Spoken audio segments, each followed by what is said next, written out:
संसार में एक आदमी पुण्यात्मा है, सदाचारी है और दुख पा रहा है, तथा एक आदमी पापात्मा है, दुराचारी है और सुख भोग रहा है।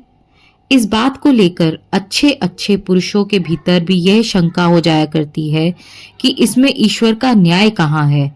इसका समाधान यह है कि अभी पुण्यात्मा जो दुख पा रहा है वह पूर्व के किसी जन्म में किए हुए पाप का फल है, अभी किए हुए पुण्य का नहीं।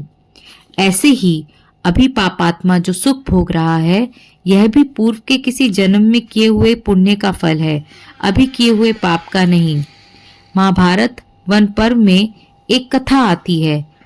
एक दिन द्रौपदी ने युधिष्ठिर जी महाराज से कहा कि आप धर्म को छोड़कर एक कदम भी आगे नहीं रखते, पर आप वनवास में दुख पा रहे हैं, और दुर्योधन धर्म की जरा सी भी परवाह नहीं करता, केवल स्वार्थ परायण हो रहा है, पर वह राज्य कर रहा है, आराम से रह रहा है और सुख भोग रहा है।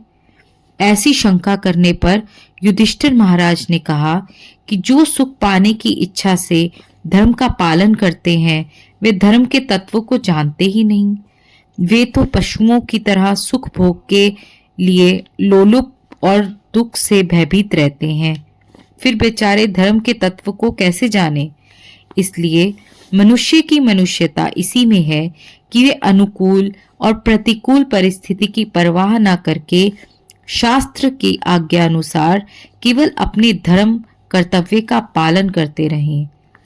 पुण्य तो निष्काम भाव से भगवान के अर्पण करने से समाप्त हो सकता है, परंतु पाप भगवान के अर्पण करने से समाप्त नहीं होता। पाप का फल तो भोगना ही पड़ता है, क्योंकि भगवान की आज्ञा के विरुद्ध किए हुए कर्म भगवान के अर्पण कैसे हो सकते हैं, और अर्पण करने वाले भी भगवान के विरुद्ध कर्मों को भगवान के अर्पण कैसे कर सकता है। प्रत्युत भगवान की आज्ञा के अनुसार किए हुए कर्म ही भगवान के अर्पण होते हैं। धन्यवाद।